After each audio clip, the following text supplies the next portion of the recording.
the fight's gonna be boring as hell. Because any fight he's in is boring as hell. Shakur is a really good boxer. He's a good boxer, but it's nothing that stands out to me. It's just, okay, you know how to move, boom, boom, boom, but it's nothing like Tank or me or like somebody gotta stand out. Like like you're not just fighting I see anybody. boxers all the time. I've been watching boxers my whole life. I know the ones that are different. He's not different. Shakur will do everything, you know, not even to get like an ounce of hitting. Like he's scared to really lock in and get in there. Devin's not. But Shakur, that guy will put anybody to sleep outside the ring, not inside the ring, because that's like he's the born fighter in the history of boxing. And say whatever they want, they can hype him up and stuff. But I really feel bad for him. There's no way they could put him on paper. He can't sell a fight. Boxing pros are weighing in on Teofimo Lopez versus Shakur Stevenson, with many predicting that Shakur will rely heavily on movement and defense. Critics label his style as running and boring, while others argue it's elite. High-level ring IQ designed to control every second of the fight. The criticism that Shakur gets, like people say that he's boring and all that, yeah. he's not entertaining. I mean, look, he's like an Andre Ward style. Andre Ward wasn't really that entertaining, but got the win. I mean, that's what boxing is all about. So I used to love watching Andre Ward fight because it was so punch perfect. I watched his footwork, how he moved to the right, to the left, and I trained with him as well, with Virgil. And I used to watch how he trained and how he fought, and I thought how he puts his hands there and uses it as a defense, and then pulls your hands down and catches you over the top, and them little things. So this is a fight that people, because you got two different styles. You got an offensive, defensive in Lopez, and you've got a defensive. As the boxing world gears up for one of the most anticipated fights of early 2026, the conversation has shifted beyond just who will win and toward how the fight is actually going to unfold. I would have to go with Teo. When it comes to actual rapid speed, I would have to go with Teo. But when it comes to body punching, when it comes to good timing, when it comes to craft, I would have to give all of that to Shakur Stevenson. What do you think, Doug?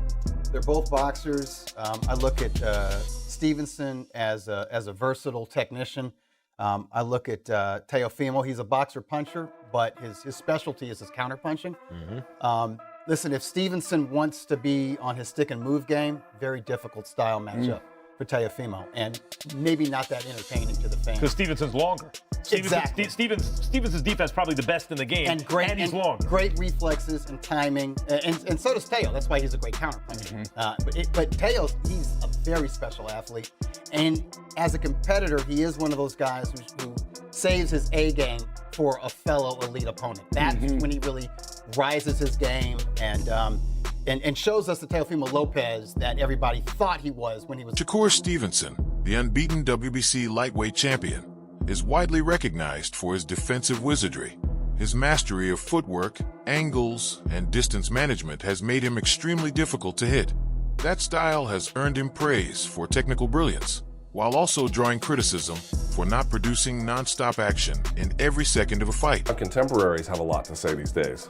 Shakur Stevenson, well, of course he's now 135 after all that stuff, and then Devin Haney. Right, so why people even talk like he the best at, he didn't even fight at 135 yet. Right. He didn't even have power at 126, 30 or none of that. He is good. Okay. How can you, all that's just okay. How can you stop people that can actually hit?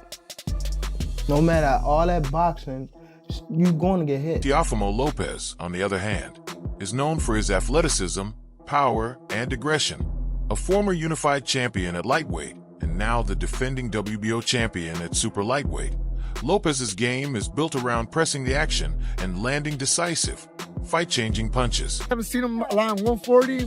We have seen Teofimo do good at 140, so it's a tricky one. I think it's a 50-50 chess game inside that ring.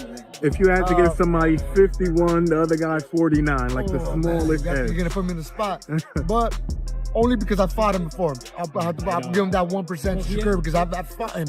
I've never stepped in the ring with Teofimo. I've seen him fight, and I've seen him personally spar, and I've seen him.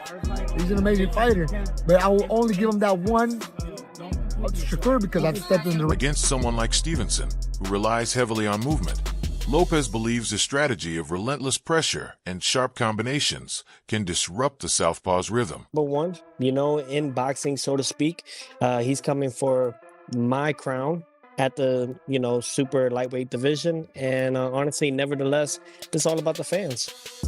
Who has a better resume between you two guys, do you think?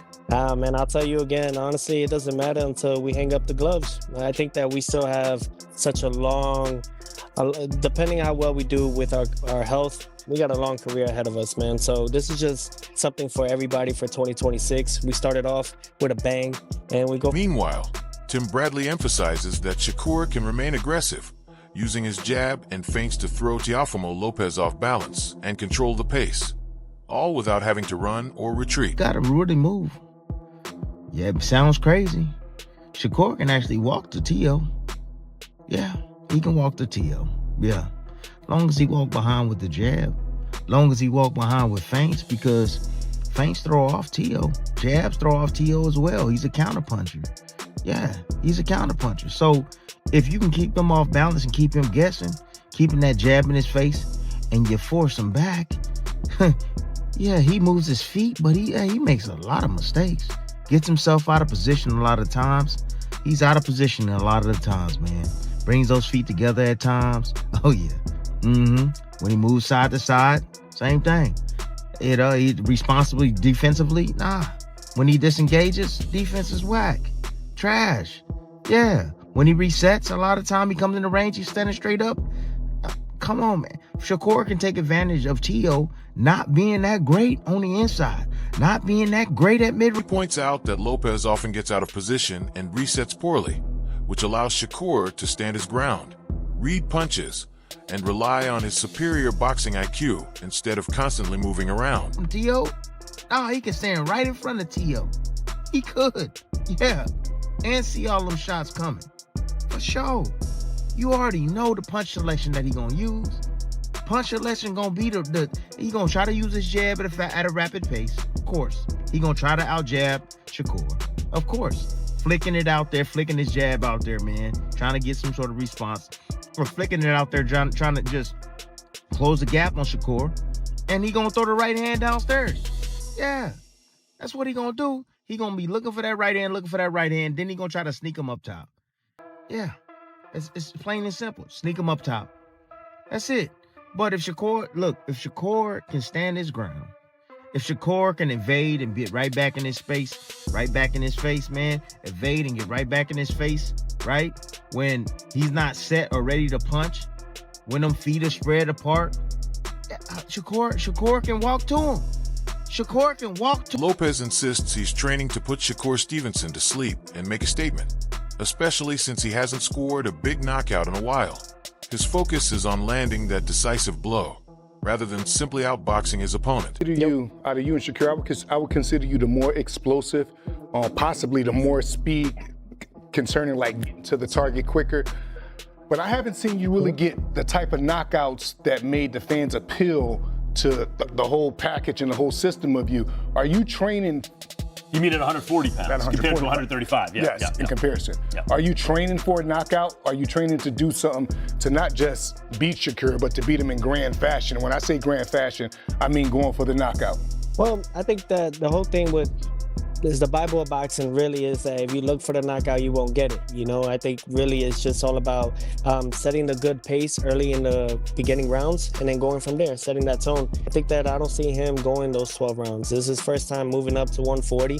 A lot of these guys could say a lot of things about me not knocking them out or whatnot, but they don't come and try to fight me after they feel this power. So it's for a reason. It carries. It does carry. I mean, I had a good showing with Arnold Barboza. He was number one, my mandatory, and he was too hesitant trying to commit to punches. So I think that it's just something that's going to be a rude awakening for Shakur. Hey, Doug, you hear that? He said the Bible of boxing. What else is called the Bible of boxing? Ring Magazine. And he's a two-division Ring Magazine champ. Great ambassador for those championship belts as well. Yep, absolutely. I'm very big on those things. I claimed 2 weight divisions, 2 Ring Magazine belts just at 25, and I'm 28 now. I've been defending my belts now. I feel great. You know, and then most importantly, you know, this will be my 4th title defense with the ring and the WBO junior welterweight world division. Stevenson has discussed exploiting Lopez's weaknesses, approaching this fight not just with movement, but with confidence in his full skill set. He believes that, if executed correctly, he can expose flaws in Lopez's game. Like locked in, and I'm focused on what I'm supposed to be doing. Nothing else matters around me. That 4-weight world champion, it means everything to me. That's me separating myself. A lot of these guys that they claim is the guys nowadays, none of them can say that they are a 4-weight world champion.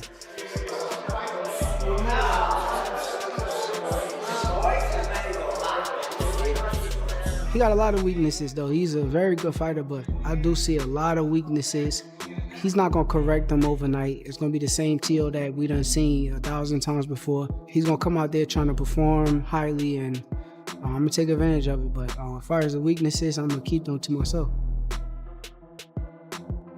Lopez, meanwhile, has fired back with rhetoric aimed at proving that Stevenson's reputation is overstated.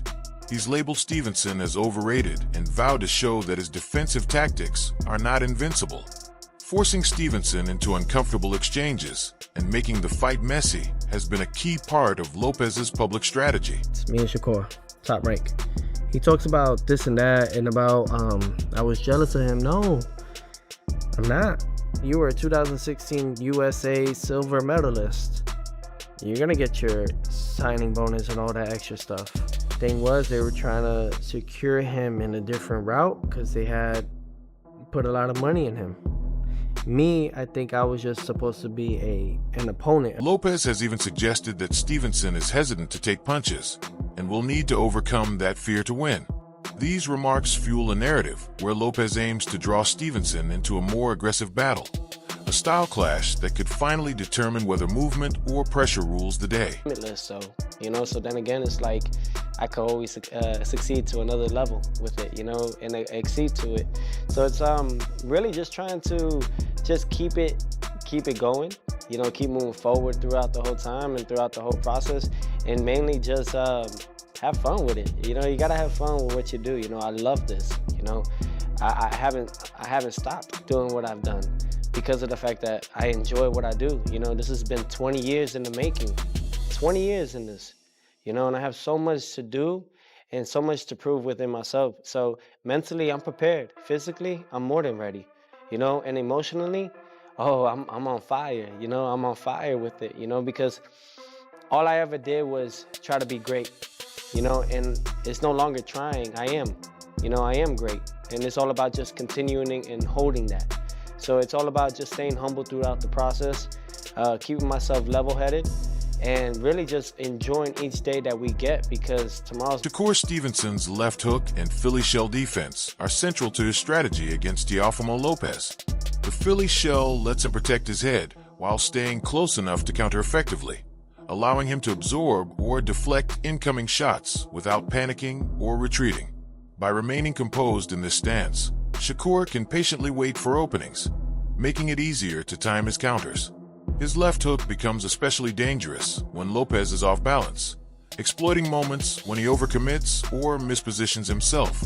Combined with feints and smart footwork, these tools enable Shakur to dictate the pace, control distance, and turn defensive moments into offensive opportunities, maximizing his chances to land significant, fight-changing punches. Shakur going to that damn Mayweather defense, Philly shell, that left hook is coming. He gonna be looking for that mug all night long. That left hook, left hook, left hook. But just keep Teofimo off balance. That's all he gotta do, is keep him off balance, man. Throwing them feints, fighting him off that jab, bro, it's gonna break his rhythm up, boy. He gonna struggle. He gonna have a hard time. But, you know, Kambosos didn't rush in at him. Kambosos stayed underneath himself, stayed right there in front of him. That was it. Held his ground. That was it. Anytime Lopez would do something, Kambosos come right back with counters. Yeah, but he stayed close enough to get Lopez to react. And a lot of times Lopez fought angry that fight, so he left himself wide the hell up. Ryan Garcia says he'd put his money on Shakur Stevenson, but admits he wouldn't be shocked if Teofimo Lopez pulls off the upset. Garcia told reporters that while he thinks Lopez might struggle against Stevenson's slick defensive style, he could be underestimating Lopez a bit. If Lopez adjusts and brings his power and pressure, he could surprise everyone with a win. Garcia's take shows respect for both fighters, acknowledging Stevenson's elite boxing IQ, while recognizing Lopez's threat if he executes his offense effectively. The Teofimo surprises us all, for sure. Yeah. I think I'm underestimating Teofimo a little bit, but I don't think he can make the necessary adjustments to his own style to combat what Shakur does best. But he could definitely prove me wrong, for sure. And I won't be surprised. Okay. Guess obviously if you win this fight, you're going straight to the Haney rematch, right? And there's a bunch of options on the door. You got Conor Ben. I know they made that as a mandatory, so we could explore that option. There's so many different options, but we're ready. Lamont Roach Jr. doesn't see a scenario where Teofimo Lopez beats Shakur Stevenson. Roach has backed Stevenson to win their next super lightweight showdown, citing Shakur's high boxing IQ and slick style as factors that will frustrate Lopez and likely secure the victory. He noted that Lopez tends to struggle against technical boxers and believes Stevenson's movement and strategy are strong enough to outpoint Lopez, rather than allow him to impose his power. Roach's prediction reflects respect for Stevenson's ring generalship and confidence that his style matchup works in his favor. While Lopez brings power and aggression, Roach still favors Stevenson's tactical edge in this pivotal clash. I think wins that fight between him and Teofimo Lopez if they fight. I think Shakur wins. And I don't think it's going to be like a super tough fight either. His IQ will frustrate him. Don't you think Teo has also good ring IQ and also is slick, fast? I think so, but when you look at Teo's performances against guys that are just pure boxers, it's just like he almost lost to Sandor Martin. Some people thought he lost to Sandor Martin. He did beat Loma, who's arguably at the time considered one of the best in the world. He did, and that was one of a hell of a performance too. So yeah, I mean, I think he's hit or miss. You got to think he got stuff. He a little cuckoo too. Like he has like a little mental lapses every once in a while. Look at the Kambosos fight. Like that's a fight that people would never expect Kambosos to win, and he won a grueling match against him as well. So I just, I don't know. I don't think he can get it done against Shakur when it comes to like, cause it's gonna be just a skill match. I don't think he's gonna try to rough Shakur up and Shakur Stevenson plans to approach the fight with control, patience, and intelligence, aiming to slow the pace and force Teofimo Lopez to operate entirely on his terms. His goal is to dictate distance, timing, and rhythm, turning every exchange into a subtle reminder of who is in charge in the ring. By staying disciplined, calm, and defensively sound, Shakur believes he can gradually wear Lopez down mentally before breaking him physically. Technically, he trusts that as clean opportunities become harder to find, frustration will build, leading Lopez to make mistakes and create openings. Once that mental edge is established, Stevenson expects the fight to tilt firmly in his favor, allowing his precision, timing, and ring IQ to control the outcome from start to finish. You know the match. This guy's way too slow, sports too sharp, too fast, too strong. Stevenson has thoroughly mapped out his strategy for facing Teofimo Lopez, and it's built around control on both the physical and psychological fronts. He plans to disrupt Lopez's rhythm and frustrate him mentally by using sharp footwork, constant feints, and crisp counters to keep Teo off balance. Rather than simply retreating, Stevenson wants to make Lopez miss repeatedly, force him to overreach, and sap his confidence round after round. By denying space and rhythm, he aims to control the pace and force Lopez into making mistakes, turning pressure into opportunity and securing clear rounds through calculated precision. New you're specifically working on for this camp compared to the other camps you've done? I think right now we're just trying to stay mentally sharp. I don't want to go in there and try to make it a firefight. I just want to like box him and pick his brain and beat him up, make him want to quit. Mentally break somebody down, it's like I'm hitting you and you can't get anything back. You know, that's like frustrating for certain people. After a while, you know, people... Stevenson has meticulously mapped out his strategy for facing Teofimo Lopez, focusing on control both physically and psychologically.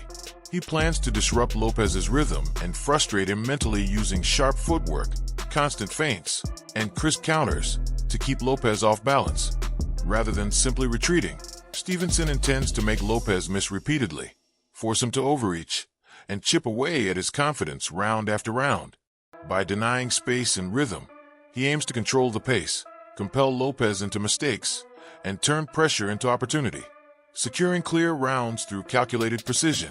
Is very passionate about the sport. He's a kid that has always wanted to be considered the best in the sport. From the amateurs till now, he wants to be pound for pound top dog. He wants to be on Mount Rushmore, so on and so forth. Teofimo, I feel that he's had that passion, right? But he's had lapses to the, at times where he thought about even quote unquote retired and said he was done with this game. Now, I don't know if that helps you because it creates this chip on your shoulder as a fighter to keep continuing to prove the world wrong that you are one of the best, or if it psychologically affects you against a guy like Shakur. When you go against a guy like Shakur reminds me of Bud Crawford. You can't have those lapses. You can't have that kind of mindset. And I think, Teo's been very vocal about the things that he struggled with. And, he was going through a divorce and all of these things were making it really, really hard for him to focus on his first love. But that's the thing. Recently, he said he came back to his first love. He remembers that this is what got him everything he has. And he's back in love with boxing, and that's what we've been wanting to hear. And when we see a Teo like that, he's sharp against Josh Taylor. When we see a Teo like that, he's sharp against Lomachenko, and also willing to fight all these guys. Now think about this. I know we call big, heavy punches the boogeyman, but usually the boogeyman is the guy that's hard to beat. And Shakur, nobody really wanted to fight him. And once again, Teofimo Lopez is fighting. If Shakur Stevenson executes his game plan perfectly, using movement, distance control, sharp counters, and his ring IQ, he can absolutely frustrate Lopez, pick his shots carefully, and likely win a decision. His style is built for controlling fights against aggressive, power-heavy opponents.